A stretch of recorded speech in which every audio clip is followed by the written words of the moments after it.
ሌላ አስደንጋጭ ተአምር ነው የተፈጠረው።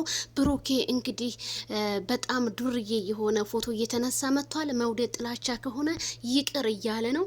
ግን ምንድነው የተፈጠረው? በጨረቃ ፋሚሊዎች እኔ በጣም ነው ያዘንኩት። ሀይሚዬ እንደገና ስቶሪ ላይ እንዳለ ባግራውንዶቿን ቀይራለች ማለት ነው። በቃ ብሩኬና ሀይሚ ሊለያዩ ነው። ብሩኬ ግን በጣም እንዴት አስቻለ? ያንን ሁሉ ለፍታችሁ እንዴት በጣም አሳፋሪ ነው። እንዴት ልትለያዩ ቻላችሁ? በቃ ለምን ይቅርታ ልብ አይኖርህም? ብሩኬ ለምን ወደ ራስህ አትመለስም? ምን ሆነህ ነው ይህንን ያህል ጭካኔ የተሞላበት መንገድ እንትን ያልከው? ቤተሰቦቼ የብሩኬና የሀይሚዬ ነገር በጣም ነው የሚያሳዝነው። እሷም እንግዲህ ሌሊት ላይ አዝና ፖስታ ነበረ።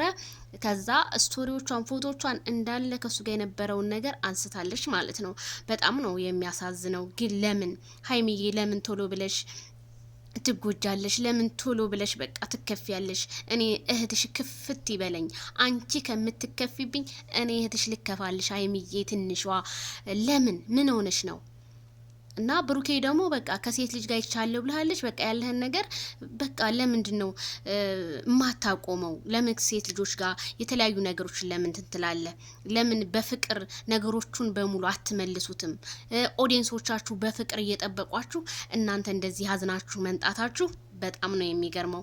እኔ ሀይሚዬ 250 ሺህ ገባሽ ብዬ በጣም ነበር ደስ ያለኝ። ግን ያ ደስታችን ሳያልቅ ዛሬ ሀይሚዬና ብሩኬ ሆድና ጀርባ ሆነው መንጣታቸው ግን ለኮሜንታተር ለተመልካችም በጣም ገራሚ ነገር ነው። በጣም ነው የሚያሳዝነው። ሀይሚዬ ባክሽ ወደ ራስሽ ተመለሽልን።